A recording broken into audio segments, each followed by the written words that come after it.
Ini sudah, oh belum ya, belum semua. Oke.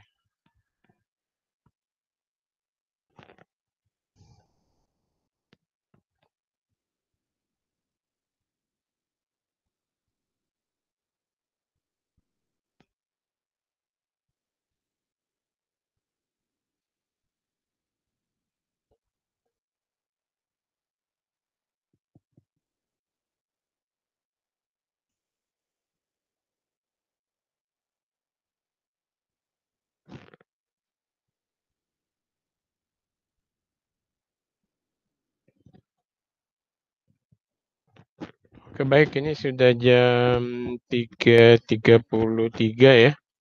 Oke, untuk sementara kita stop dulu aja ya absensinya. Nanti kita lanjutkan setelah kuliah mau berakhir. Baik, Assalamualaikum warahmatullahi wabarakatuh. Waalaikumsalam warahmatullahi wabarakatuh. Oke, sambil tes sound ya, terdengar ya suara saya? Terdengar Pak, jelas. Oke, baik. Dengar, Pak. Oke, ini kuliah kita pertemuan terakhir sebelum UTS ya.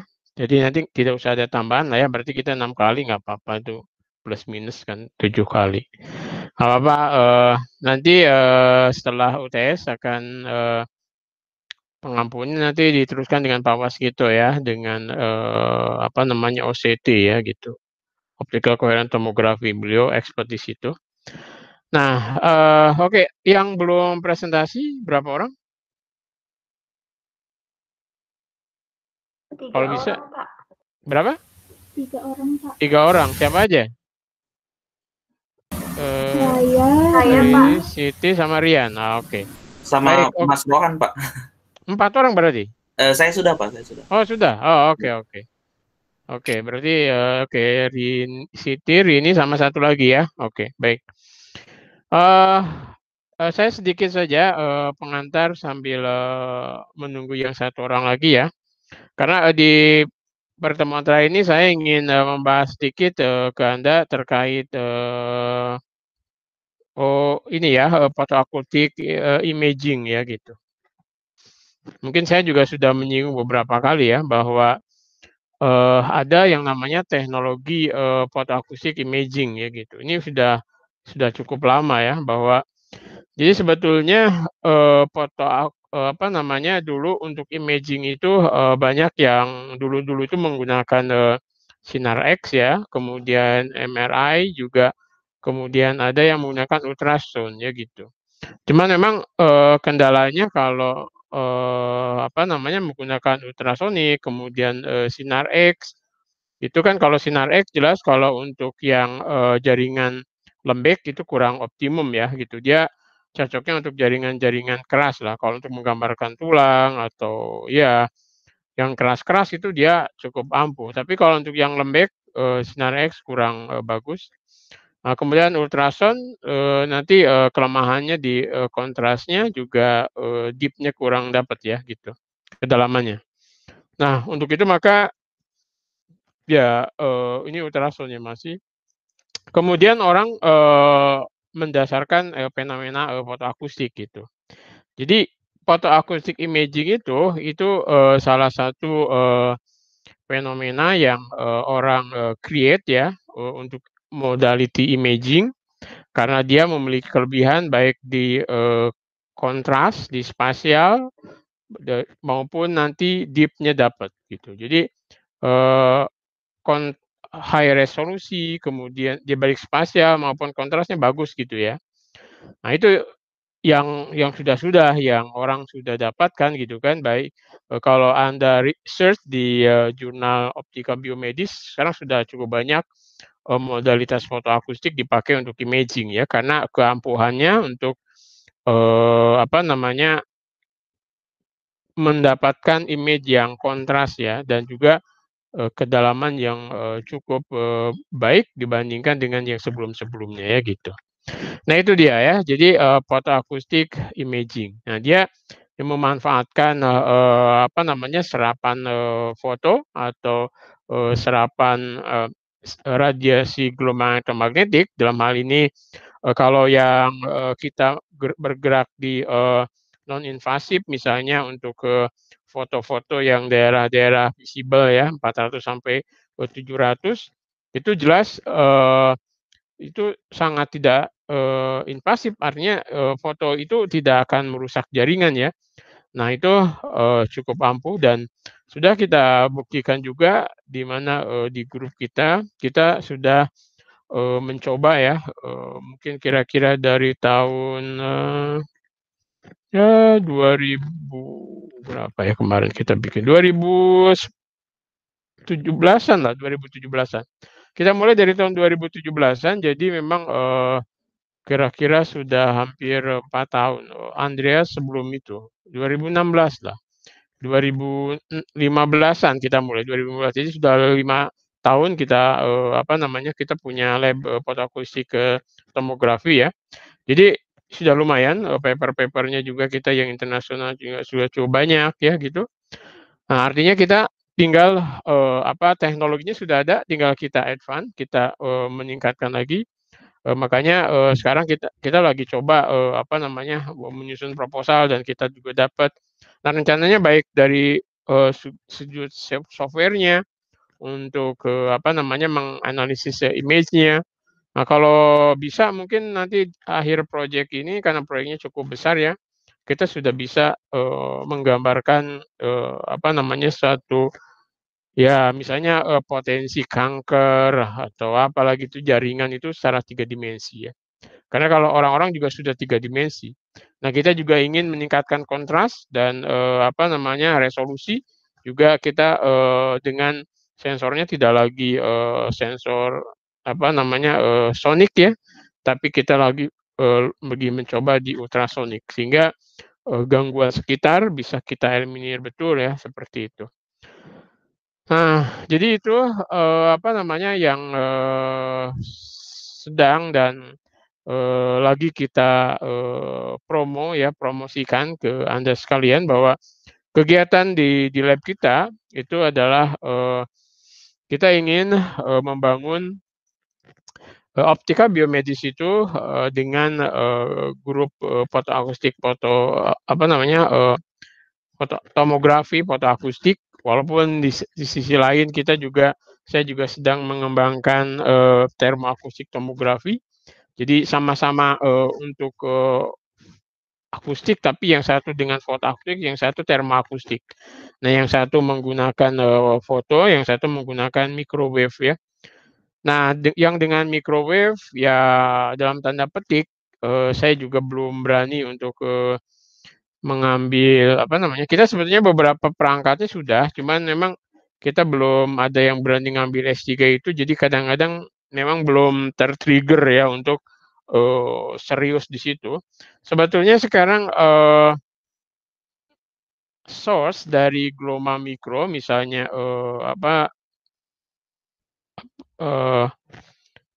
magnetron gitu itu tidak mahal sekarang ya. Cuman memang mungkin peralatan untuk mendukung magnetron dan sebagainya yang sebenarnya bisa kita pesan sekarang ya.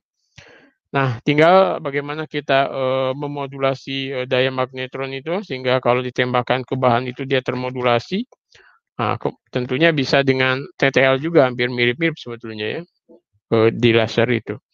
Nah itu tinggal kemudian kita pakai detektor ultrasound juga sama ya, kita bisa mencitrakan dari jaringan juga. Nah prinsipnya kan sebetulnya sama ya, jadi energi ya, baik itu dibawa oleh foton maupun dibawa oleh gelombang mikro, itu akan diserap, ya bentuknya kan radiasi gelombang elektromagnetik ya.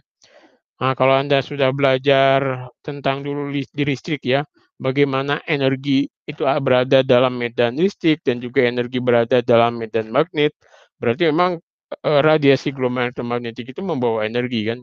Nah sehingga energi itu kalau dia beresonansi dengan frekuensi serapan dari molekul atau objek di sini misalnya, ya dia akan diserap kemudian dia akan terjadi termoelastik ya kan. Nah dari termoelastik itu kemudian itu akan menimbulkan gelombang akustik di situ. Nah gelombang akustiknya itu tentunya kalau kemudian ditangkap dengan ya baik dengan ultrasonic transducer atau sonic transducer, kemudian kita masukkan dalam software untuk image, untuk menggambar, kita bisa gambarkan sumber pembangkit gelombang akustik itu. Sehingga sekarang teman-teman ya sudah juga ada yang mengimage-kan mulai dari dengan ditambah agen kontras dan sebagainya gitu. Jadi memang cukup sederhana teorinya ya, bahwa energi yang datang terpulsa itu akan mengenai penyerap, kemudian energinya diserap, dan serapan energi ini membangkitkan panas. Kemudian panas bisa menyebabkan ekspansi termoelastik kayak gitu. Nah, ekspansi termoelastik inilah yang sering kemudian disebut nanti acoustic wave ya. Nah, acoustic wave ini nanti bisa di-capture, kemudian ditangkap, kemudian kita bentuk dengan image ya gitu. Gampang ya.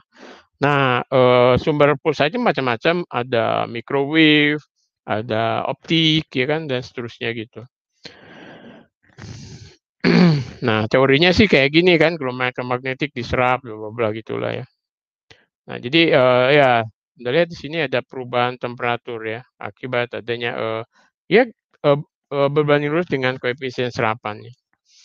Ya kan? Jadi ini kaitannya juga dengan perubahan tekanan ya. Perubahan tekanan ini tentunya ya ditangkap tuh jadi gelombang bunyi ya gitu. Nah, ini kan kalau Anda lihat absorbernya misalnya spherics seperti ini kan. Ya, ini kaitannya nih ada spesifikitnya, macam penyerapnya, kemudian ini tekanan akustiknya yang muncul ya, kemudian ditangkap oleh detektor. Ya, kalau kita lihat, nah ini contoh persamaan gelombang untuk tekanan fotoakustik ya kan, kalau resmi ini contoh kalau ini belum ada kerugian juga. Sebenarnya kalau nanti ada kerugian, nanti di sini ada faktor lainnya ya. Nanti tekanan itu kan memang ini fungsi dari pemanasnya ya, gitu. Nah, nanti akan ada faktor misalnya viskositas dan sebagainya ya, dan sebagainya. Nah, kemudian ini solusinya. Ya, jadi dia imaging fotoakustik itu bergantung pada energi yang terserapnya ya kan gitu. Nanti bisa kita gambarkan. Nah, ini Anda lihat seperti ini. Ini yang diabsorbnya. Nah, kemudian ini algoritma rekonstruksinya. Jadi nanti setiap kita detect tiap titik ya. Kalau yang di kita juga begitu. Yang di lab kita mungkin ada juga di sini ya. Ini kan teorinya nih. Contoh yang kemarin mungkin sudah saya tunjukkan ya. Yang di kita. Terakhir yang di kita. Nah, ini ya. Contoh terakhir yang di kita ini. Ini yang ada di kita. Jadi nanti tiap titik ini ada sampel di sini, kemudian nanti yang bergerak sampelnya, karena dia 2 dimensi kan berarti ada X dan Y. Jadi biasanya mengular ya, ke X dulu, kemudian ke X lagi, ke Y lagi, terus gitu mengular ya. Nah, kemudian data-data itu disimpan, kemudian dengan MATLAB ya, atau bantuan nanti ada Origin juga bisa dan sebagainya ya. Dianalisa, kemudian kita bisa dapat pattern dari gambarnya. Ya, tentunya kita bisa lihat dari dengan bantuan software kita bisa mengamati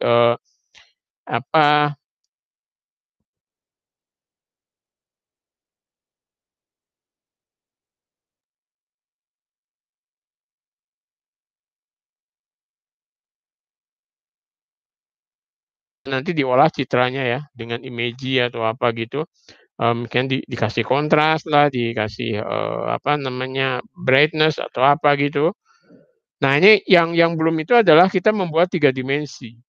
Nah, pembuatan 3 dimensi itu nanti seharusnya bisa kita coba diukur dari layangan gelombangnya ya gitu.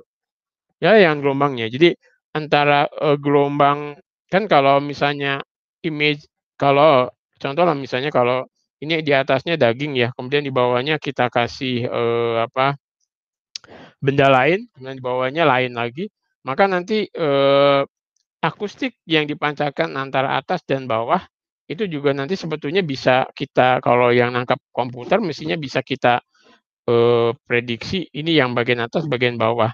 Nah, kemudian yang bagian atasnya dicitrakan, bagian bawahnya dicitrakan, kita bisa ngukur bisa kita gambarkan 3 dimensi. Prinsipnya gitu ya, seperti itu, ya. Nah, jadi, itu apa namanya, yang, bisa saya sampaikan di akhir kuliah kita bahwa jadi, perkembangan optika biomedis tentunya kalau Anda ingin bereksperimen di lab kita, yang ada itu adalah, ya kalau X-ray itu, mungkin bukan optika biomedis maksudnya ya, karena, X-ray dia menggunakan sinar X yang itu cukup, berbahaya. Tapi sebetulnya sekarang sudah mulai banyak X-ray juga yang energinya tidak begitu besar ya. Tapi yang bisa kita punya fasilitas adalah, photooptik tomografi gitu. Nah, kemudian kalau thermooptik tomografi baru kita rancang, jadi ya kita mudah-mudahan lah setahun atau 2 tahun lagi kita bisa merancang juga thermoakustik tomografinya. Sehingga nanti di sini ada fotoakustik tomografi, ada thermoakustik tomografi, kemudian ada spektroskopi fotoakustik. Jadi, kita cukup lengkap di, akustik tapi dari, sumber, modern ya, dari, sumber laser gitu atau sumber dari, gelombang mikro, ya seperti itu. Oke, mungkin itu dari saya ya. Mungkin, sekarang dipersilahkan, yang belum presentasi, ya gitu. Atau mungkin ada yang mau ditanyakan silakan.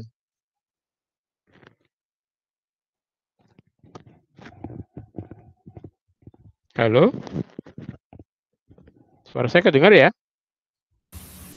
Terdengar Pak, terdengar Oke. Pak. Oke, sekarang berarti silakan kalau tidak ada pertanyaan berarti dilanjut saja ke presentasi yang belum ya. Ya Pak. Silakan.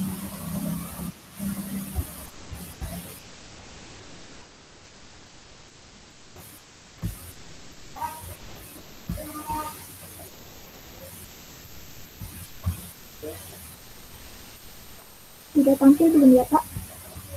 Sudah, iya sudah. Silakan. Ya, baik. Jadi di sini saya akan mempresentasikan paper ya dengan judul Fotoakustik Tomografi Hyperlimit Aperture Planar Sensor and Reverberant Cavity. Nah, jadi ini paper ini disusun oleh P.T. Fox, terus S.R. Rich, dan P.C. Group.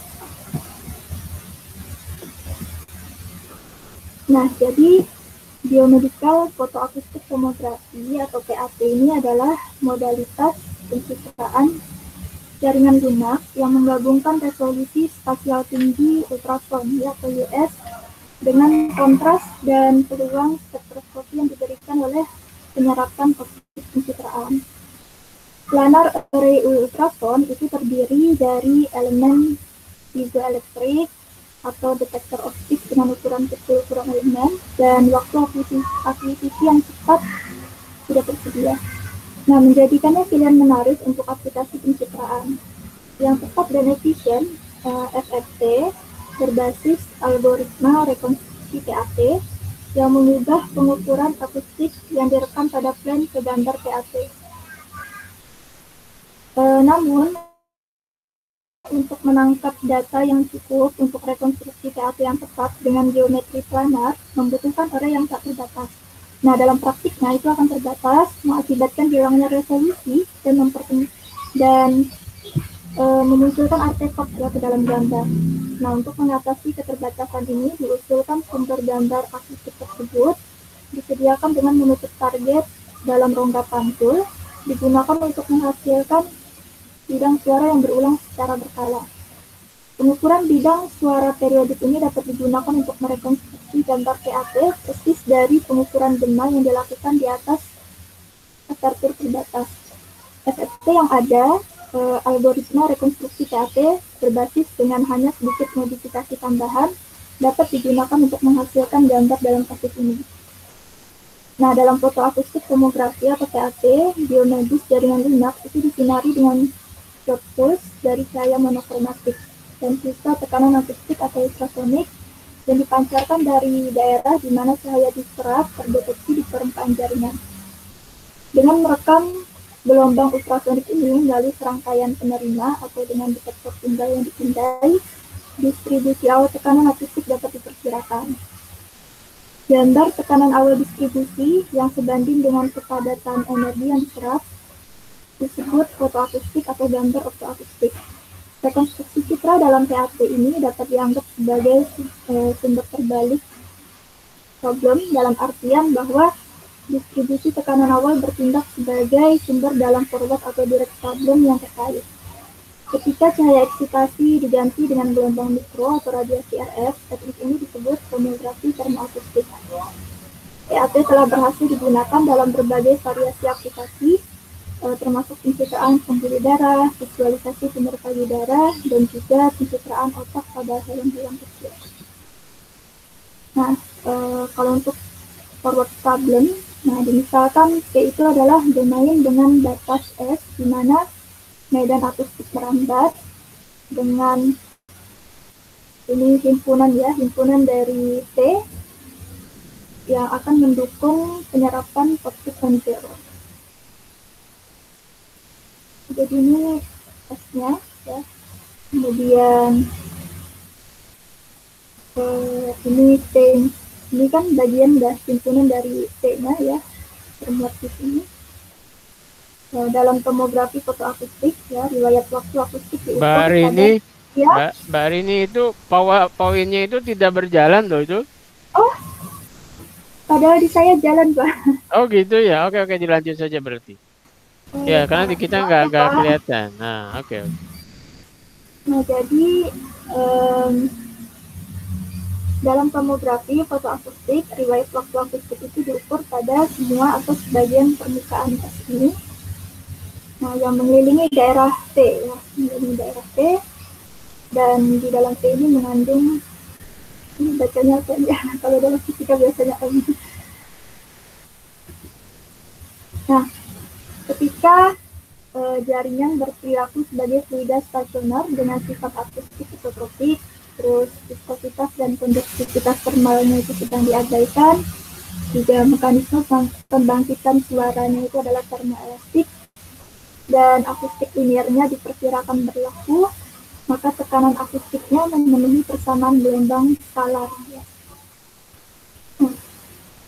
Ketika pulsa cahaya eksitasi cukup pendek, sehingga kerapatan jaringan dianggap konstan selama durasinya, yang terkadang disebut stress confinement. Kemudian waktu ketergantungan eksitasi dapat dimodalkan sebagai fungsi sigma, dan model forward dapat disusun kembali sebagai problem nilai awal. Nah, sebenarnya persamaannya itu nampil ya di PPT. Terus KT ya, yang merupakan kompresibilitas isothermal konstan itu sama dengan gamma per T kuadrat ya, dengan Rho adalah kecepatan, terus gammanya adalah rasio panas spesifik. Nah, peningkatan pada tekanan karena penyerapan pulsa laser, distribusi tekanan awal atau P0 itu dapat ditulis dengan rumus ya yang melibatkan koefisien Bruneian. Nah, kemudian untuk inverse problem, nilai rata-rata dari waktu tekanan terintegrasi riwayat waktu terekam hingga waktu T pada XS. Ya, XS ini merupakan nilai batasnya ya di S tadi. Nah, sama dengan nilai rata-rata tekanan awal distribusi dengan jari-jari CT berpusat di XS. Samanya sebagai berikut. Nah, kemudian rekonstruksi citra dari pengukuran planar. Itu yang pertama ada algoritmanya ya, algoritma rekonstruksi yang kontinu, di mana jika T0 sama dengan 0 untuk Z kurang dari atau sama dengan 0, kemudian T0 untuk Z lebih dari 0, itu diukur pada plan Z sama dengan 0. Nah, itu ada 3 tahapan. Ya. Ada 3 tahapan. Yang pertama itu tahapan transformasi Fourier P-nya itu dari variabel spasial X ke bilangan gelombang Kx dan dari waktu T ke frekuensi domain. Nah, nanti menghasilkan fungsi yang ditransformasikan ya, atau P. Kesamaannya ada di sini. Kemudian step yang kedua itu memetakan P-nya ke P0. Nah, nanti P0 ini ada KZ-nya ya di dalam. Persamaannya itu ada variabel KZ-nya, di mana KZ itu adalah number wave atau bilangan gelombang spasial di arah Z dan diberikan oleh hubungan dispersi. Nah, kemudian step yang ketiga itu adalah step inverse transformasi Fourier. Jadi diinvertkan atau dibalikkan P0-nya untuk mendapatkan distribusi tekanan awal. Nah, kemudian algoritma yang berikutnya adalah algoritma diskrit. Nah, untuk algoritma diskrit ini untuk jarak sampelnya delta X dan delta T itu ada algoritmanya ya, cukup panjang sebenarnya.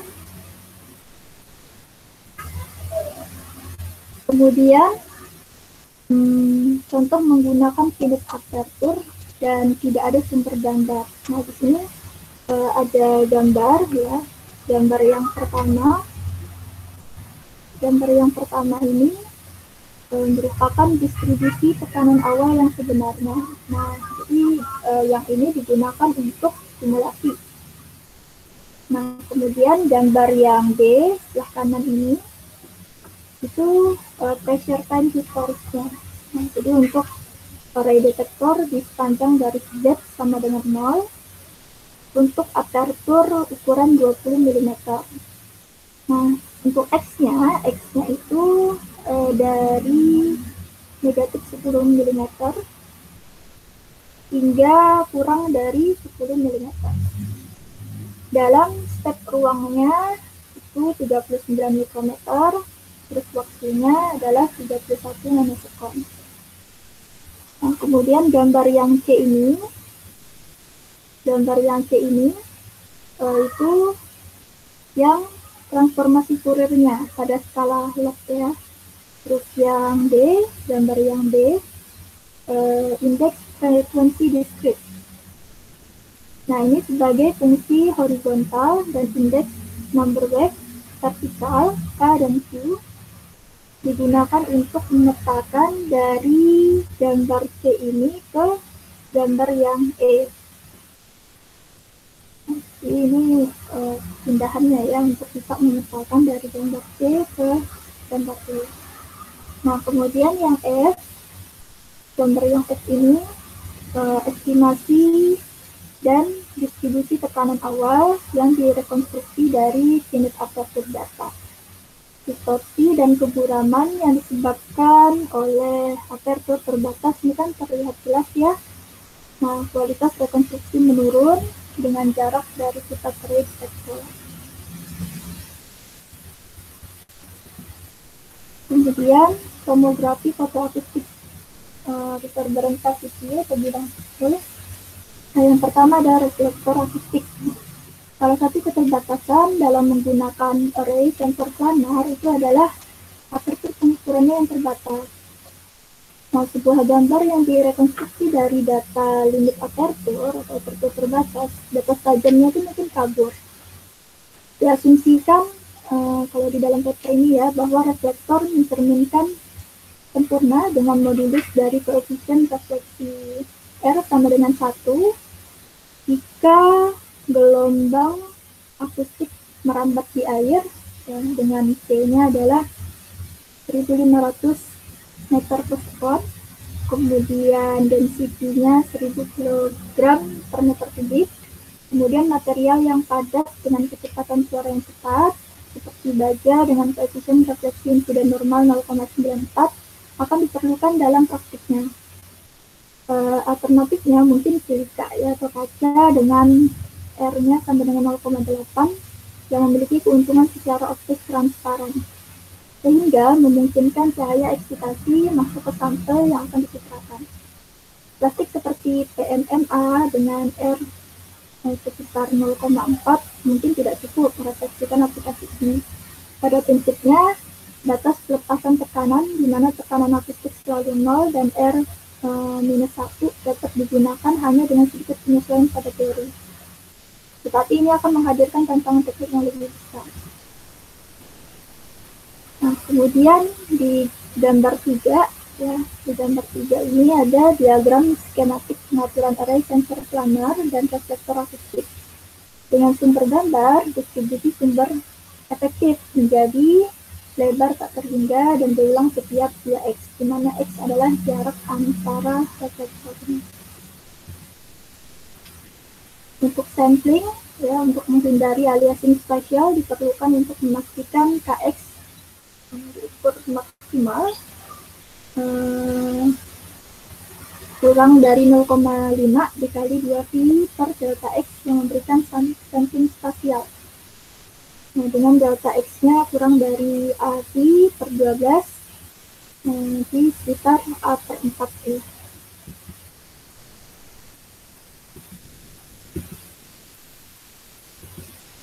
Kemudian ini untuk contoh menggunakan sudut apertur dengan sumber gambar. Kemudian ini profilesnya yang melewati button row. Terus yang gambar yang di kanan ini dari top row-nya.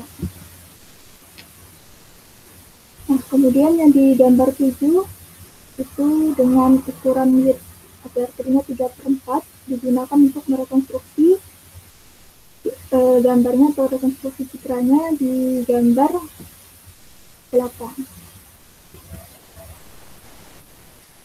Nah, effective measurement aperture. Ini effective aperturnya dengan width-nya atau X efficientnya. Kemudian untuk yang didiskusikan itu ada 3. Yang pertama pengukuran temporal versus spasial. Jadi ada 2 poin terkait di sini. Yang pertama adalah bahwa array kecil itu seringkali lebih disukai daripada yang array besar karena alasan kompleksitas teknis dan biaya. Yang kedua itu menyangkut efisiensi penyimpanan datanya. Kemudian untuk yang kedua itu adalah fungsi penyebaran titik deblurringnya.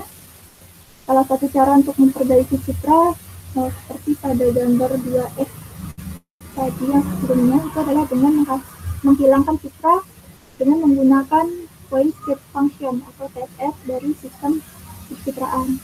Point state function itu terdiri dari 2 bagian, yaitu yang pertama yang dikarenakan sifat efektor dan yang kedua dikarenakan pengukuran apertur terbatasnya. Terus jauh lebih mudah untuk mendekompilasi TSF yang tidak spasial dari gambar daripada melakukan deblur. Kemudian yang ketiga, asumsi model. Beberapa asumsi yang dibuat dalam menurunkan algoritma rekonstruksi citra akan terpenuhi hanya kira-kira dalam implementasi praktis. Nah, sebuah model berbasis skema rekonstruksi gambar fotoakustik yang menggunakan data sampel dari riset berlengkap itu berbentuk acak dan dapat memperhitungkan reflektor yang tidak sempurna. Heterogenitas kecepatan suara dan seterusnya dapat dibayangkan tetapi tidak memiliki kesederhanaan dan efisiensi metode. Dan ini tidak akan memberikan tingkat wawasan yang sama terkait rekonstruksi. Nah, yang terakhir kesimpulannya, sebuah teknik untuk PAT tanpa efek image aperture itu sudah dijelaskan. Dengan memanfaatkan periodisitas secara inheren diasumsikan oleh transformasi Fourier discrete. Metode yang ada dan efisien untuk merekonstruksi citra PAT dari pengukuran planar dapat digunakan untuk merekonstruksi citra persis dari bidang pantul yang diukur. Ada sejumlah keuntungan dari pendekatan planar ini dibandingkan dengan lingkaran, silinder, dan geometri bola ya, yaitu array sensor planernya sudah siap tersedia, terus rekonstruksi gambarnya cepat dan juga efisien, dan PSF sensornya dapat dilepaskan langsung, dan terakhir ini bisa meningkatkan kualitas gambar yang lebih baik lagi. Demikian yang bisa saya sampaikan. Terima kasih.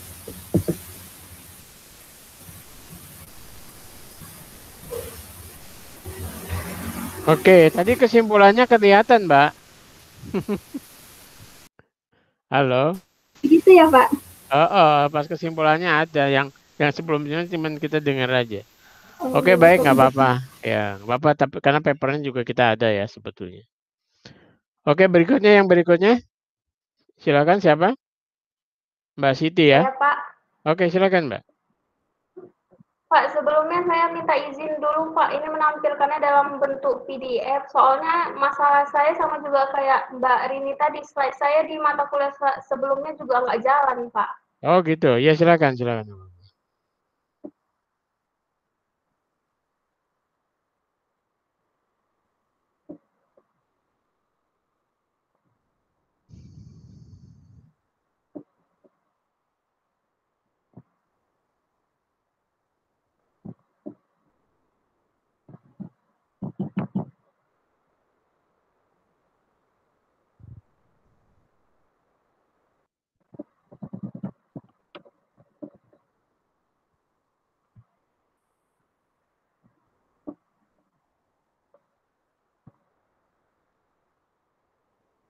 Maaf sebentar, Pak. Masih terkendala dengan sinyal, Pak. Di sini masih loading, Pak. Oke.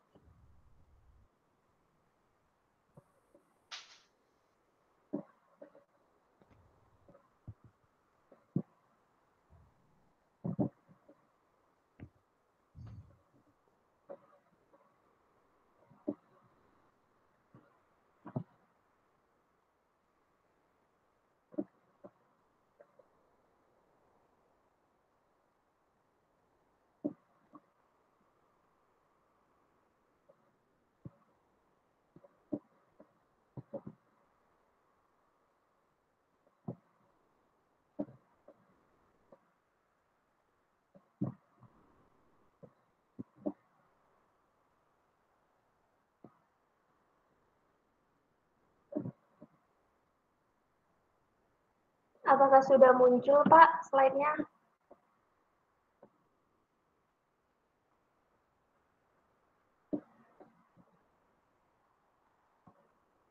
Sudah muncul. Sudah.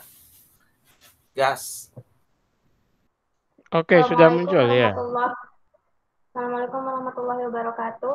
Di sini Salam. saya akan mempresentasikan paper yang telah saya review dengan judul Experimental Evaluation of Reconstruction Algorithm for Limited View Photoacoustic Tomography with Line Detector yang ditulis oleh G. Falkov, R. Nuster, M. Haltmir, dan P. Bulgozer. Penelitian ini dilakukan berdasarkan latar belakang di mana kita tahu bahwa PAT telah dilakukan sering diterapkan dalam dunia medis, salah satunya itu untuk alat ronsen. Nah, di mana pada alat ronsen biasanya deteksinya itu menggunakan detektor linear dan detektor planar. Nah, dalam penggunaan detektor planar, sinyal tersebut diperoleh saat memindai secara tangensial ke bidang yang membungkus objek. Dalam prosedur pencitraan lebih jelas menggunakan seperti titik kecil yang di gambar yang di samping kanan ini.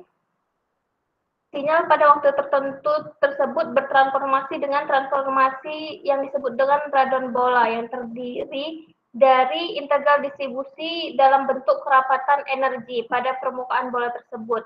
Namun dalam kasus tertentu, detektor planar menghasilkan gambar yang sangat buram, sehingga dia mempunyai kekurangan dalam penggunaannya. Yang pertama itu pemindaiannya tersebut dibatasi, yang kedua dapat memindai hanya pada satu titik objek, dan yang ketiga hasil deteksi gambar kabur pada rekonstruksi. Oleh karena itu, pada penelitian ini peneliti menggabungkan dua detektor, yaitu planar dan garis, untuk menghasilkan gambar yang lebih jelas pada saat rekonstruksi, di mana sesuai dengan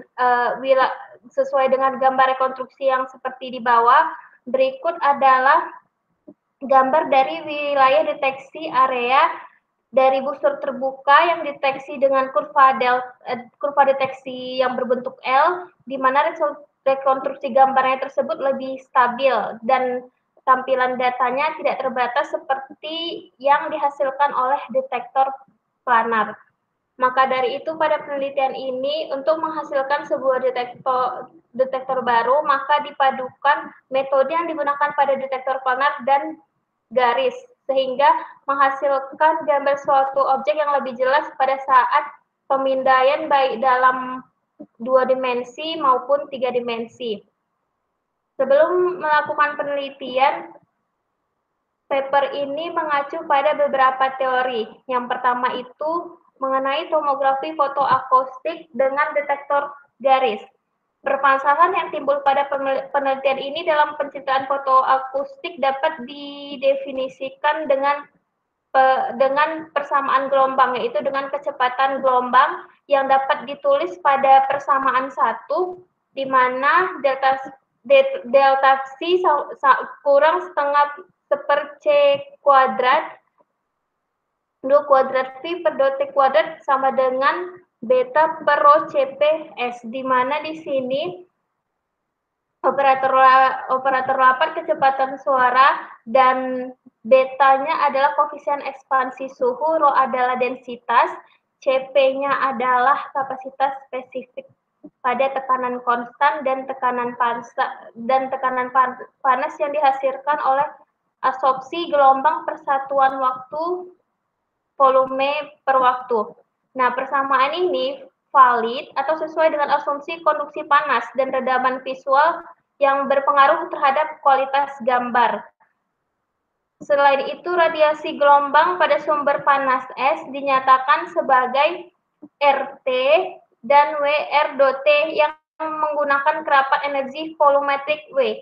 Dengan P di sini min rho do C do T ini memberikan solusi dari persamaan gelombang terhadap tekanan akustik, di mana T RT sama dengan 2 per do T seper Pi 4 V C kuadrat T integral R kurang R aksen sama dengan CT PO R aksen DS, dengan P R aksen sama dengan beta C kuadrat per CP WR aksen.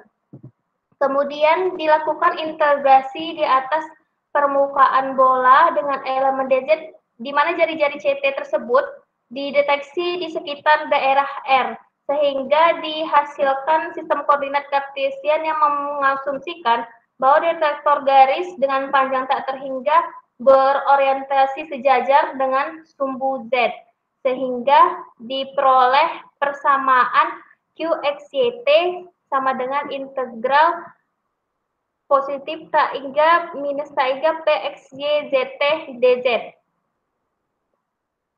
Selanjutnya, integritas tersebut melewati luas lingkaran dengan jari CT di sekelilingnya. Kuantitas Q adalah solusi dari persamaan gelombang 2 dimensi yang merupakan sumber awal dari Q0. Setelah diperoleh persamaan 2 dan 3, maka dapat diperoleh integrasi antara persamaan 2 dan 3 tersebut pada persamaan 4, di mana QXYT sama dengan do per dt seper 2 VC integral X kurang akar X aksen kuadrat ditambah Y aksen kuadrat lebih kecil dari CT, Q0 X aksen per AC kuadrat T kuadrat kurang X kurang X aksen kuadrat kurang Y aksen kuadrat DX aksen DY aksen dengan Q X aksen Y aksen sama dengan integral positif tangga sampai negatif tangga PO X aksen Y aksen Z aksen DZ aksen. Dari persamaan 4 diperoleh bahwa persamaan gelombang pada gambar dua dimensi tersebut melibatkan prinsip Huygens, di mana kebenaran tersebut belum valid. Maka dari itu, maka pada gambar 3 dimensi secara kontras dipengaruhi oleh sumber batas gelombang pada titik dan waktu tertentu yang hanya dipengaruhi oleh distribusi sumber di permukaan bola dengan jari-jari CT di sekitar titik tersebut. Yang kedua itu tampilan dua dimensi rekonstruksi algoritma. Pada penelitian ini akan diperkenalkan algoritma rekonstruksi frekuensi domain untuk masalah penceritaan foto akustik dua dimensi. Nah, yang pertama itu diturunkan dari algoritma yang awalnya dikembangkan pada deteksi, di mana sinyal tekanan terhadap waktu diketahui untuk semua titik dalam bidang. Ini menggunakan pemetaan sinyal yang diukur kemudian di distribusi sumber direkonstruksi menggunakan ruang frekuensi. Nah, untuk mengadaptasi algoritma 3D 3 dimensi ke 2 dimensi, maka dimensi spasial dengan mengurangi ruang frekuensi mengarah ke hubungan transformasi Fourier, di mana Q Kx omega dan Q0 Kx Ky dan Qxy sama dengan 0 T dan Qxy masing-masing dapat ditulis dalam persamaan 5 Q0 Kx Ky sama dengan 2 CKy per si Ky akar Kx kuadrat tambah Ky kuadrat Q Kx sin Ky C akar Kx kuadrat tambah Ky kuadrat. Nah, untuk data tersebut diperoleh garis tak terbatas dalam arah X. Hal ini dikarenakan transformasi Fourier yang terbalik secara rekonstruksi pada sumber Q0. Nah, untuk data yang diterima sepanjang garis finit, rekonstruksi tidak lengkap sehingga berisi artefak. Penelitian ini lalu menunjukkan bahwa cara sederhana dan efektif untuk meningkatkan rekonstruksi adalah dengan mengambil satu set sinyal lain sepanjang garis dengan tegak lurus, lalu menghasilkan kurva deteksi yang berbentuk L. Nah, informasi tersebut merupakan ruang frekuensi dalam sinyal yang diukur dengan pemindaian linier. Dengan menambahkan dua gambar yang direkonstruksi dalam frekuensi atau ruang, maka memberikan perkiraan bahwa sumber asli Q0 pada algoritma frekuensi domain dapat dikembangkan dengan transformasi Fourier yang dapat ditulis dengan persamaan 6, yaitu Q_nW sama dengan seperti integral tangga 0 integral 2V 0 TQ VT eksponen N I Vn sin WT dV per dt. Di mana N adalah bilangan N adalah bilangan asli dan memiliki omega itu lebih besar dari 0.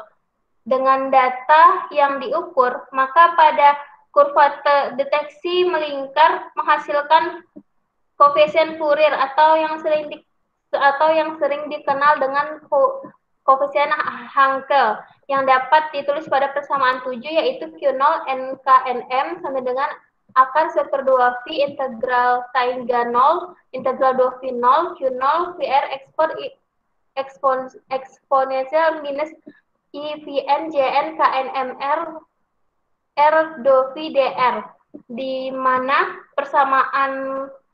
pada persamaan tersebut N adalah bilangan asli dari Kn, M adalah akar positif ke M dari Jn dari tekanan awal Q0 yang dinyatakan dalam koordinat kutub. Nah, hubungan yang tepat tersebut dapat dituliskan pada persamaan 8, di mana Q0 NKNM sama dengan 2V pangkat setengah C kuadrat QN CKN per KNMR JN tambah 1 KNMR pangkat 3. Nah, untuk persamaan 8 digunakan untuk merekonstruksi Q0 PR melalui deret Fourier atau Hankel sehingga menghasilkan persamaan 9 yang di mana Q0 VR sama dengan 1 per R kuadrat 1 per 2V pangkat setengah sigma T hingga N sama dengan minus T hingga sigma M sama dengan 0 Q0 NKNM JN tambah 1 KNMR eksponensial IPN. Selanjutnya yaitu perhitungan mengenai domain waktu algoritma. Nah, dalam gaya proyeksi bolak-balik, rekonstruksi sangat sering digunakan dalam pencitraan fotoakustik. Misalnya dalam 3 dimensi, biasanya itu pada waktu tertentu titik deteksinya itu diproyeksikan ke permukaan dari radiasi dengan titik pusatnya, atau yang sering disebut universal UBP, Universal Back Projection atau UBP. Formula ini memberikan rekonstruksi 3 dimensi yang tepat untuk permukaan deteksi planar pada silinder bola yang diperkenalkan oleh Su and Wang yang melibatkan beberapa persamaan, yaitu persamaan 10 VOB R sama dengan 2 minus omega S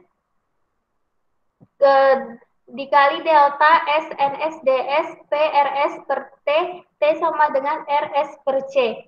Q0 BXC sama dengan 2 Pi omega C DC integral tak hingga sampai T sama dengan RC DTNC dikali R 1 per C kuadrat dikulang R kuadrat do per do T Q X Y T per CT, di mana vektor NC tersebut merupakan kurva C dan C tersebut merupakan V untuk garis V dan 2V yang merupakan lingkaran tertutup, dibandingkan perbedaan utamanya untuk mendapatkan nilai rekonstruksi pada titik tertentu.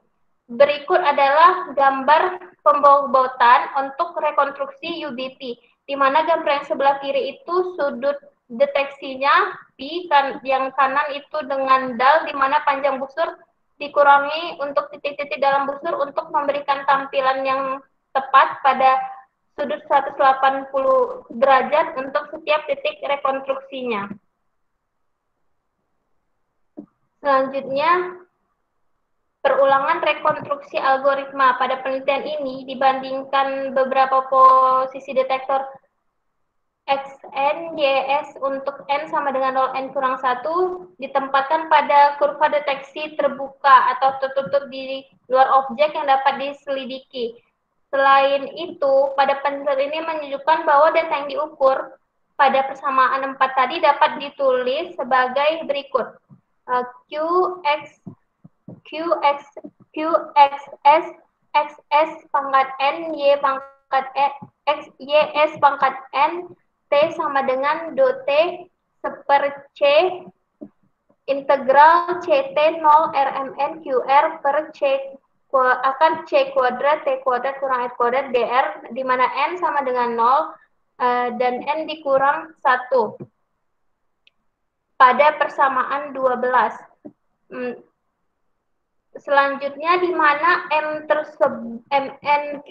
Q0R merupakan setengah 2 VR integral akar XSN dikurang X aksen kuadrat ditambah YSN dikurang Y aksen kuadrat sama dengan R Q X aksen Y aksen DC kuadrat pada persamaan 13. Nah, persamaan 13 menunjukkan nilai rata-rata Q0 di atas lingkaran dengan jari-jari R berpusat pada detektor XNS, YNS untuk menyatakan perulangan algoritma untuk merekonstruksi Q0 tadi, di mana diperoleh persamaan 14 Mn sama dengan MS L kuadrat D menghasilkan L kuadrat 0 hingga tak hingga Q0 menghasilkan Mn Q0 di mana N sama dengan 0, N dikurang 1.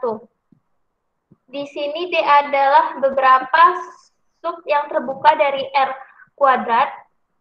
Persamaan 12 mendefinisikan persamaan integral dari MQ0 tadi. Nah, dapat diselesaikan secara eksplisit sehingga diperoleh persamaan 15, yaitu MNQR sama dengan 2VC integral R per C 0 QXSN YS pangkat NT akar R kuadrat dikurang C kuadrat T kuadrat DT dengan N sama dengan 0 dan N sama dengan 1. Pada persamaan, oleh karena itu data yang diukur menjadi bola dalam bentuk MN atau yang disebut di sini MNQ0 yang digunakan untuk menentukan Q0 secara berulang. Nah, namun dalam sisi di paling kanannya berisi Phi-Do K dengan dapat kita tulis dengan MNQ0 dikurang Phi-Do N pangkat kuadrat sama dengan integral K hingga 0 MN Q 0 R dikurang Phi pangkat Do N R kuadrat DR lebih kecil dari Do kuadrat. Pada persamaan di atas, di sini adalah perkiraan kebisingan yang diberikan pada saat pendeteksian. Nah, metode iteratif inilah standar yang dilakukan untuk reformulasi persamaan operator tunggal sehingga mempertimbangkan operator produk MQ0-nya. Nah, namun jika N besar dan evaluasi numerik dari besar, metode tersebut menjadi tidak efisien. Dalam situasi ini, maka Kaczmarek yang secara siklis mempertimbangkan setiap persamaan secara terpisah, kemudian lebih cepat memilih metode pilihan dalam penelitian, yaitu dalam prakteknya. Dalam penelitian ini menerapkan perulangan Laubir-Kaczmarek atau sering disebut LLK yang ditunjukkan pada persamaan 17, yaitu Q0 K plus 1 sama dengan Q0 K dikurang lambda K M star K MK Q0 pangkat K dikurang Phi-Do K dengan lambda K sama dengan lambda jika MK QK kurang Phi-Do K lebih besar dari 2 lambda K sama dengan 0 jika MK QK dikurang Phi-Do K lebih kecil dari 2 Do. Dalam penelitian telah ditunjukkan bahwa iterasi LLK merupakan bilangan bulat terkecil yang diperoleh pada persamaan 18, yaitu MN FXE sama dengan F X N kurang X kuadrat Y S pangkat N dikurang Y kuadrat dikali 2 V akar X kuadrat dikurang S kuadrat tambah Y S kuadrat dikurang Y kuadrat sehingga menghasilkan persamaan yaitu MN PO kurang Phi Do N lebih kecil dari 2 Do untuk semua N sama dengan 0 dan N dikurang 1. Berikut adalah metode eksperimen yang dilakukan. Berikut adalah gambar prinsip kerja detektor garis akustik yang biasanya lebih dikenal dengan interferometer Mach-Zehnder, di mana L tersebut merupakan lensa, BS merupakan pemisah sinar, M merupakan cermin, BPS tersebut merupakan filter bandpass, BPD merupakan detektor foto seimbang.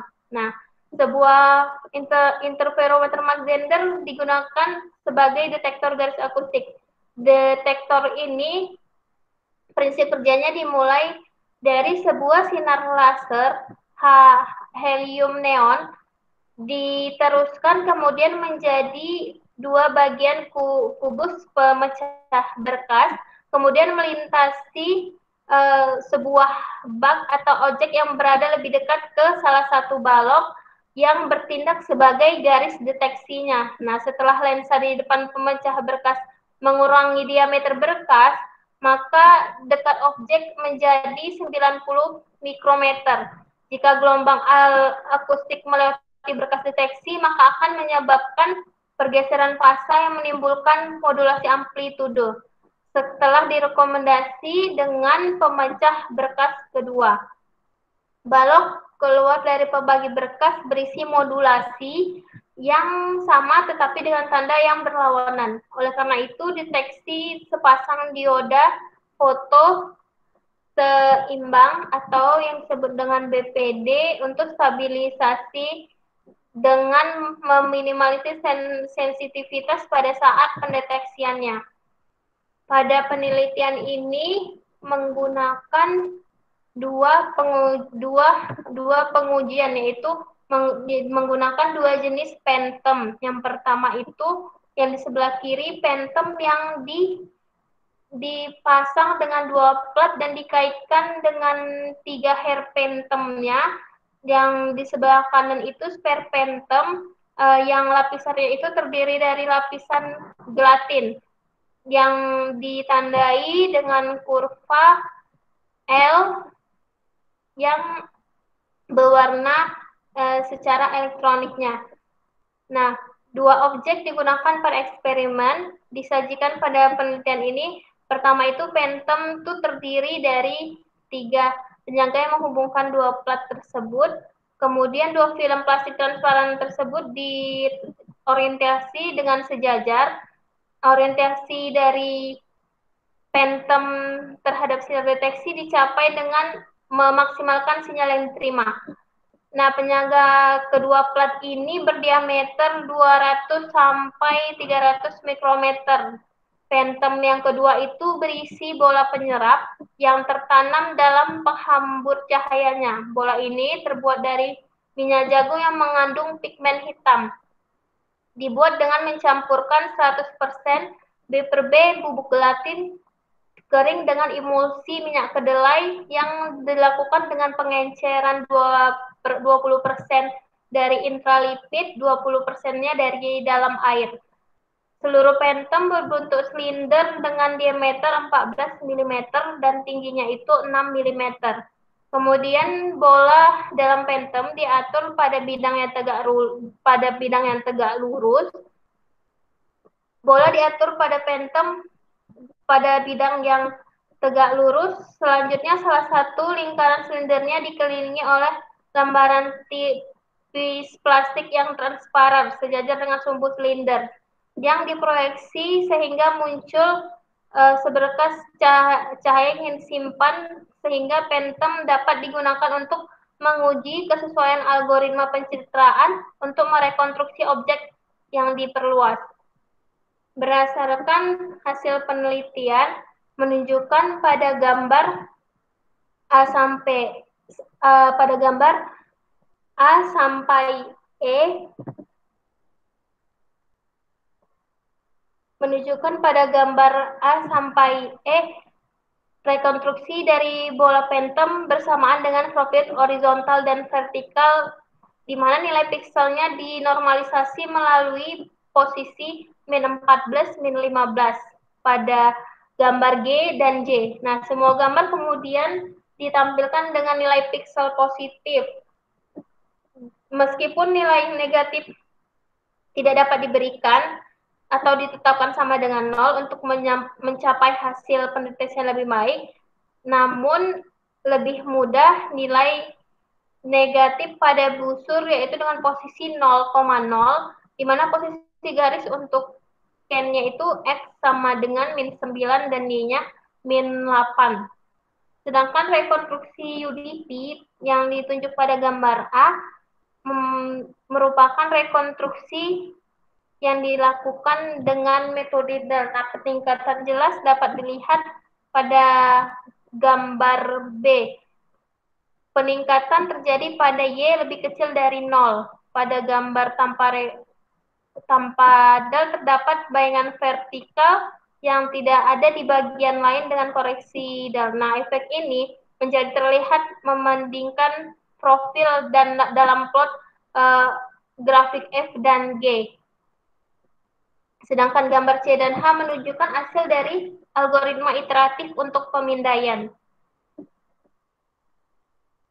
Pada gambar intensitas artefaknya menimbulkan bayangan vertikal antara UBP dengan DAL. Hasil frekuensi domain Hankel deteksi pada gambar D dan E.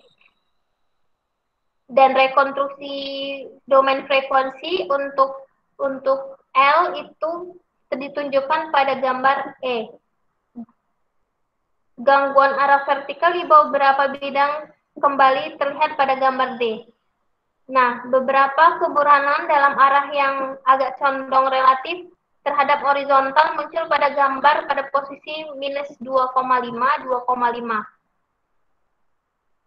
Kumpulan gambar dan profil yang sama ditampilkan pada phantom yang terdiri dari 3 penyekat tadi, di mana pusat busurnya berada pada posisi 00, garis untuk scan X sama dengan min 7 mm dan Y sama dengan milimeter.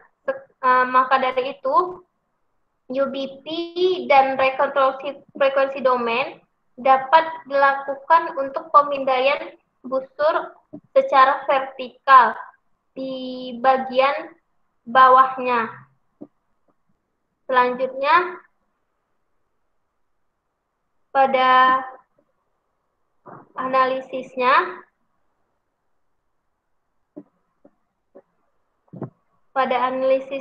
yang terdapat pada gambar menunjukkan bahwa dalam penelitian ini pencitraan fotoakustik menggunakan pada 2 dimensi merupakan bagian dari algoritma rekonstruksi 3 dimensi yang dikembangkan untuk rekonstruksi pada 3 dimensi dengan cara melakukan pendekatan melalui metode detektor garis. Nah, karena bagian dari rekonstruksi 3 dimensi didasarkan pada transformasi radon atau terbalik, maka pada penelitian ini rekonstruksi 2 dimensi dan khususnya pada pandangan yang terbatas telah dijumpai dalam aplikasi yang statis, yaitu dengan memadukan antara detektor planar dengan detektor garis.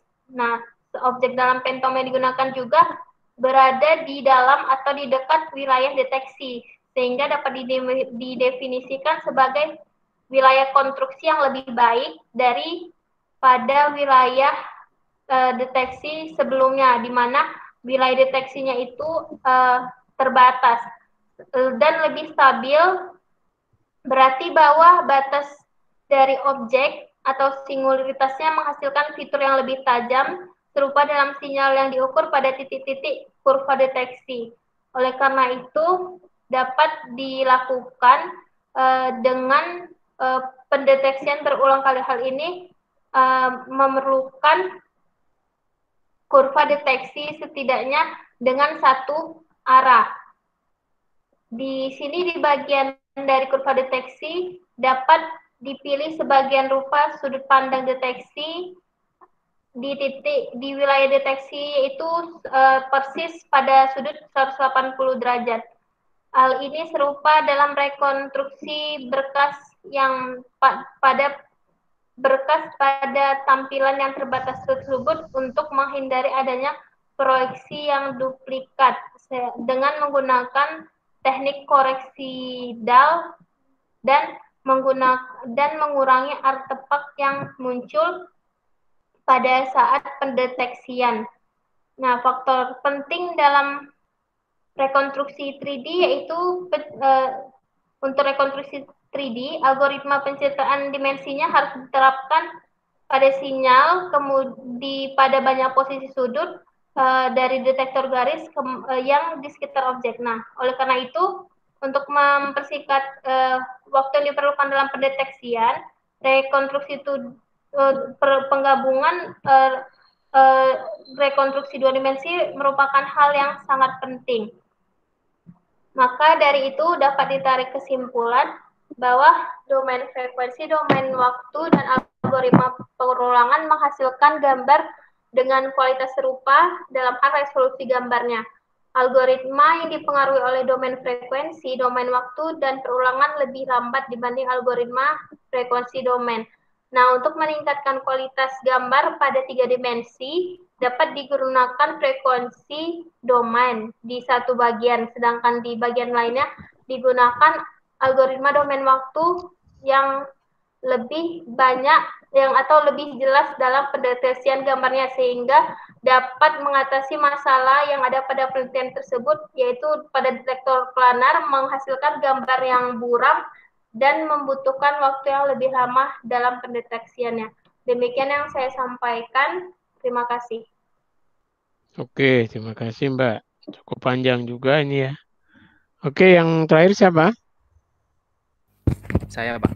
Oke, silakan Mas.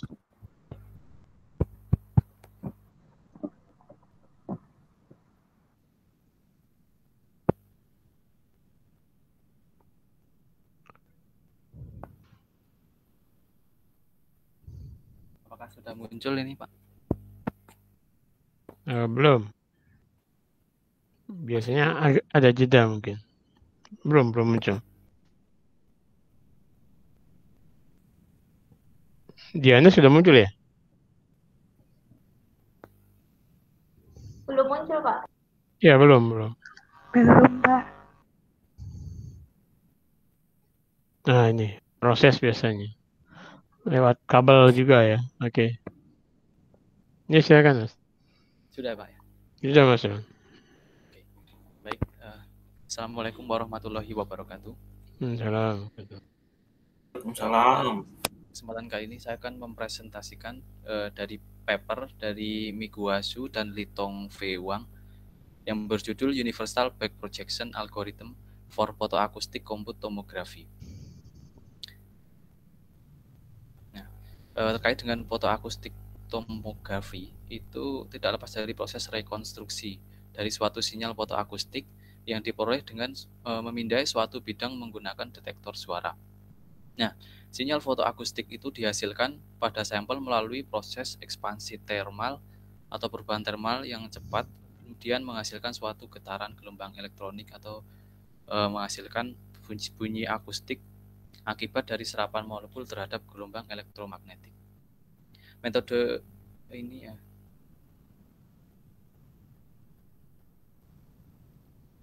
proses rekonstruksi secara umum dapat dilakukan dalam 3 geometri ya, yaitu dalam geometri planar, silinder, dan juga spherics. Nah, untuk proses rekonstruksinya, pada beberapa waktu terakhir itu telah dikembangkan atau diturunkan rumus rekonstruksi menggunakan domain Fourier untuk pengukuran titik. Akan tetapi metode tersebut masih melibatkan integral bertingkat atau penjumlahan deret itu yang sulit untuk diterapkan. Nah, sebagai alternatif digunakan pendekatan time domain back projection reconstruction. Nah, pada algoritma ini, sifat akustik dari suatu jaringan dianggap homogen sebagai kecepatan suara pada jaringan lunak yang relatif konstan, yaitu 1,5 mm per mikrosecond. Keistimewaan dari photoacoustic imaging yaitu kemampuannya untuk mendeteksi ketidakhomogenan dari sifat serapan elektromagnetik pada jaringan ketika sifat akustiknya relatif homogen. Pada dasarnya, photoacoustic tomografi itu analog dengan positron emission tomography atau PET. Nah, hal yang membedakan yaitu pada PAT itu atau photoacoustic tomography berdasarkan pada difraksi optik karena difraksi dari gelombang ultrasonik, sedangkan pada PET berdasarkan geometri optik karena perambatan lurus dari sinar gamma. Sehingga photoacoustic tomografi termasuk dalam tomografi difraksi. Nah, karena gelombang akustik tidak merambat sepanjang garis lurus, maka proyeksinya bukanlah suatu integral yang mana berlainan dengan PAT dan juga CT scan yang merupakan tomografi sinar lurus. Nah, sehingga memerlukan metode rekonstruksi yang sedikit berbeda dari yang dilakukan oleh CT scan, yang dapat juga dimodifikasi dari persamaan untuk rekonstruksi X-ray maupun CT scan. Seperti itu.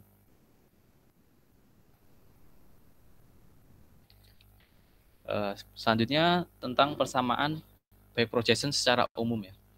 Berangkat dari tadi, berdasarkan teori munculnya fotoakustik, keadaan awal tekanan fotoakustik pada posisi R dieksitasi oleh dot sinyal elektromagnetik sama dengan P atau tekanan akustik, yaitu gamma A, di mana A bidang sebagai fungsi serapan dan gamma adalah parameter Grunisian yang sama dengan C kuadrat beta per Cp. Dengan C adalah kecepatan suara, beta adalah koefisien ekspansi volume isobarik, dan Cp adalah panas jenis. Gelombang akustik atau P tadi pada posisi R dan waktu T berangkat dari keadaan awal P0T memenuhi persamaan tekanan akustik pada persamaan 1. Kemudian dari persamaan tadi diturunkan untuk mencari solusi persamaan untuk rekonstruksi pada 3 bidang geometri, yaitu pada planar untuk bidang delta Z lebih dari 0, nanti persamaannya seperti pada persamaan 14. Kemudian pada untuk geometri sferis dengan menggunakan fungsi grid tadi diturunkan menghasilkan persamaan tersebut. Untuk geometri silinder menggunakan persamaan 17 seperti ini. Jadi masing-masing mempunyai solusi persamaan sendiri. Nah, untuk persamaan akhir dari geometri planar tadi untuk aplikasi fotoakustik disederhanakan kembali untuk mencari nilai P-nya dilakukan dengan persamaan 20 dengan mengintegralkan nilai B, di mana B itu adalah 2P dikurangi 2T dP per dt, yang merupakan bentuk back projection yang berkaitan dengan posisi R0. Dan di sini delta omega adalah solid angle untuk deteksi delta S terhadap titik rekonstruksi P, seperti ditunjukkan pada gambar 2. Nah, bentuk turunan dari omega 0 per omega merupakan nilai yang diambil dari kontribusi rekonstruksi oleh elemen ds. Selanjutnya dari proses dari persamaan umum tadi, di paper ini juga dilakukan penerapan untuk persamaan tadi. Untuk geometri planar di sini pada prakteknya hanya bagian kecil di sekitar jaringan yang tersedia untuk deteksi ultrasonik. Nah, untuk sumber dengan lokasi yang berbeda tetapi mempunyai intensitas yang sama dapat menghasilkan suatu distorsi pada hasil rekonstruksi. Nah, untuk mengatasi permasalahan distorsi tersebut, maka dilakukan dengan menormalisasi rekonstruksi pada setiap lokasi dengan total solid angle seperti ditunjukkan pada persamaan 20 tadi. Nah, dalam kasus khusus ini misalnya terdapat N posisi deteksi pengukuran pada posisi DI pada permukaan R0 dan area delta S dengan I 1 sampai N dan P aksen sebagai hasil ukur tekanan oleh detektor ke I, sehingga persamaan 20 tadi itu dirubah kembali menjadi persamaan 21 dengan B sebagai fungsi D dan T tadi dihitung seperti pada persamaan 20 masih sama, akan tapi untuk delta omega dihitung dengan persamaan 22. Nah, dari proses penerapan tadi di paper ini juga dilakukan proses simulasi numerik pada suatu kasus, misalnya ditinjau suatu absorber bola yang dikelilingi oleh medium nanoabsorber pada background-nya. Misalkan dengan A dan RA itu jari-jari dan pusat dari bola serapan. Maka distribusi tekanan yang dihasilkan oleh pancaran delta elektromagnetik dinyatakan sebagai fungsi P, AU, di mana A0 ini adalah intensitas, dan U sama dengan 1 ketika X lebih dari 0, dan U sama dengan 0 ketika X kurang dari 0.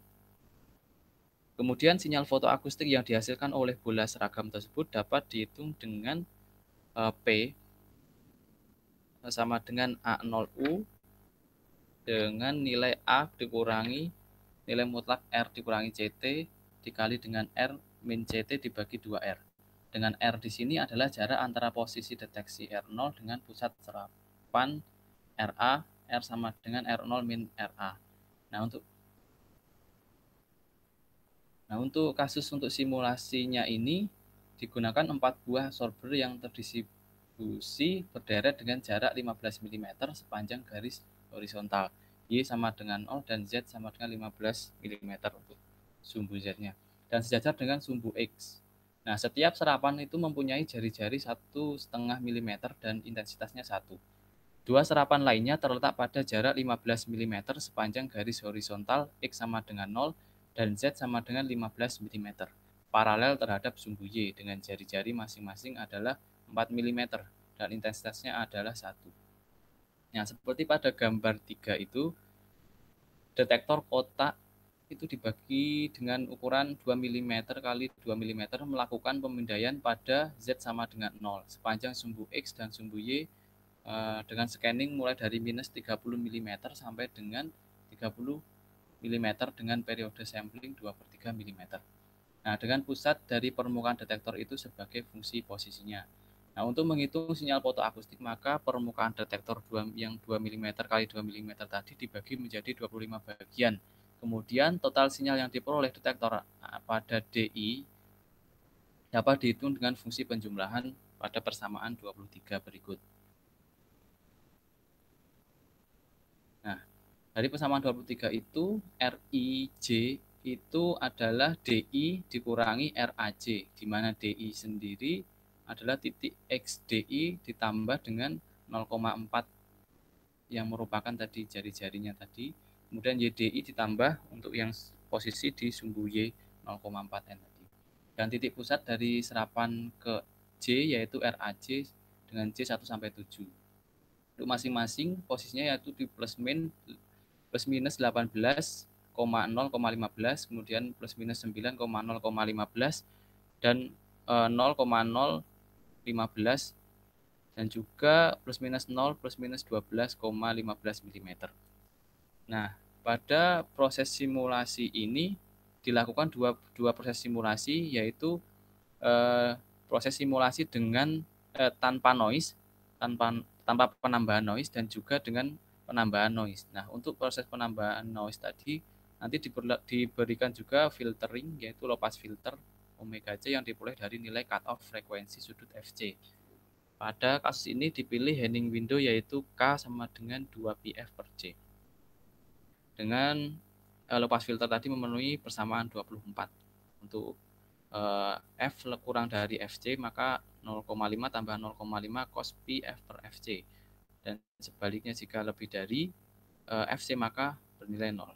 Dengan frekuensi cut-off sebesar 4 MHz dan frekuensi data sampling 20 MHz. Hasilnya simulasinya seperti pada gambar ya. Ini untuk simulasi tanpa adanya tambahan noise. Nah, prosesnya yaitu pertama-tama proses perhitungannya dengan menggunakan persamaan 23 untuk menghitung P tanpa tambahan noise. Kemudian baru menghitung nilai B. Dan selanjutnya digunakan persamaan 21 untuk merekonstruksinya.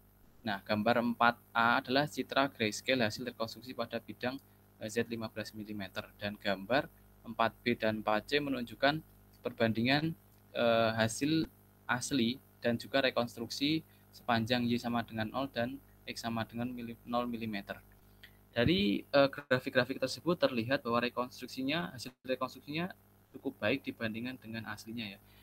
Di situ untuk citra aslinya itu disimbolkan oleh garis yang putus-putus, kemudian hasil rekonstruksinya yaitu garis yang tersambung. Di situ perbedaannya perubahannya tidak selisihnya tidak terlalu mencolok ya untuk hasil rekonstruksinya. Nah, masih terdapat ini ya, tidak sama, masih ada perubahan selisih-selisihnya, yaitu dari akibat sudut dan bandwidth yang terbatas. Maka beberapa ketidaksesuaian muncul pada hasil rekonstruksi tersebut. Kemudian untuk hasil rekonstruksi dengan penambahan noise terlihat seperti pada gambar ya. Di sini noise dihitung dengan memasukkan nilai random yang dihasilkan oleh komputer dengan rentang minus 1 sampai dengan 1. Dan hasilnya seperti pada gambar 5, merupakan citra grayscale dari hasil rekonstruksi untuk bidang Z sama dengan 15 mm. Dan gambar 5B dan 5C merupakan nilai intensitas ya, perbandingan antara nilai intensitas dari citra dari asli dan juga rekonstruksi untuk sepanjang sumbu Y sama dengan 0 dan X sama dengan 0 mm. Untuk penambahan noise ini hasil rekonstruksinya juga masih sama cukup baiknya dengan nilai aslinya. Nah, hasil ini menunjukkan bahwa algoritma back projection sangat sensitif terhadap noise yang acak. Sampai pada kesimpulan yaitu paper ini menjelaskan tentang algoritma back projection dalam domain waktu untuk 3 geometri pengukuran dengan asumsi kecepatan suara konstan. Selain itu dijelaskan juga penerapan algoritma dalam kasus sudut yang kecil di mana proses rekonstruksi tidak terselesaikan dengan baik atau akan muncul artifak. Faktor pertimbangan solid angle pada persamaan back projection dapat diterapkan untuk variasi bidang deteksi. Sebagai catatan, banyaknya ketidakseragaman akustik dari sampel dapat menghadirkan distorsi yang mana meskipun dapat dikoreksi atau diminimalisir dapat dengan memodifikasi algoritma yang melibatkan ketidakhomogenean akustik. Nah, persamaan back projection ini dapat dijadikan sebagai dasar untuk rekonstruksi foto akustik dalam domain waktu pada ruang 3 dimensi. Pada prinsipnya, algoritma ini dapat juga dijabarkan untuk difraksi tomografi yang lainnya. Mungkin sekian presentasi dari saya. Terima kasih. Oke, terima kasih Mas Rohan ya. Oke, berarti semua sudah presentasi ya. Oke. Oh ya, tadi di Google Class sudah saya ubah ya untuk waktunya. Jadi nanti ini kan pertemuan kita terakhir, kemudian nanti ada Meet UTS ya. Setelah itu dengan Pak Waskito. Nah, nanti dengan saya tidak ada ujian tulis gitu ya. Cuman ya nanti pas jamnya itu Anda diminta untuk mengumpulkan ya itu. Jadi mengumpulkan tugasnya yaitu mulai dari PowerPoint, kemudian makalah lengkapnya. Silakan diperbarui gitu makalah lengkapnya, nanti dikumpulkan sama di GC juga, di Google Class juga. Nah, paling lambat di Anda tanggal ujian, kalau tidak salah tanggal ujiannya 1 April ya, hari Kamis, jam 9.30 ya gitu. Nah, nanti kalau absensinya nanti saya absenkan aja, nggak apa-apa. Jadi nanti Anda tinggal mengupload itu, paling lambat kalau tidak salah malamnya tapi hari itu ya, gitu. Oke, jadi nanti penilaian saya akan ada 2, mulai dari presentasi, kemudian PowerPoint, sama satu lagi adalah makalah lengkap Anda ya. Monggo makalah lengkapnya dibuat seperti makalah, baik mau Anda tambahin atau seperti apa gitu, biar itu lebih baik lagi dan mudah untuk dibaca orang ya gitu. Oke, ada pertanyaan? Pak, bertanya Pak. Ya. Berarti nanti untuk meet testnya itu hanya mengumpulkan 2 tadi ya Pak, makalah sama PowerPoint untuk mengkonfirmasi Pak. Betul. Nanti hanya mengumpulkan makalah sama PowerPoint ya, pengganti ujiannya. Baik Pak, terima kasih. Oke. Ada lagi yang lain?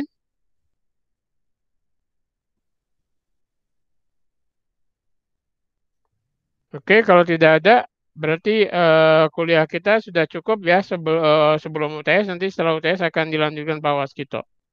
Oke, jadi berarti terima kasih, mudah-mudahan ada manfaatnya dan menambah men-trigger wawasan Anda. Juga untuk jurnalnya saya sudah upload sepertinya ya, jurnal untuk Anda mendalami terkait jurnal optika biomedisnya ya, gitu. Oke, kalau tidak ada, terima kasih, mohon maaf kalau banyak kurangnya. Demikian, Assalamualaikum warahmatullahi wabarakatuh. Waalaikumsalam. Oke ya, sampai ketemu ya.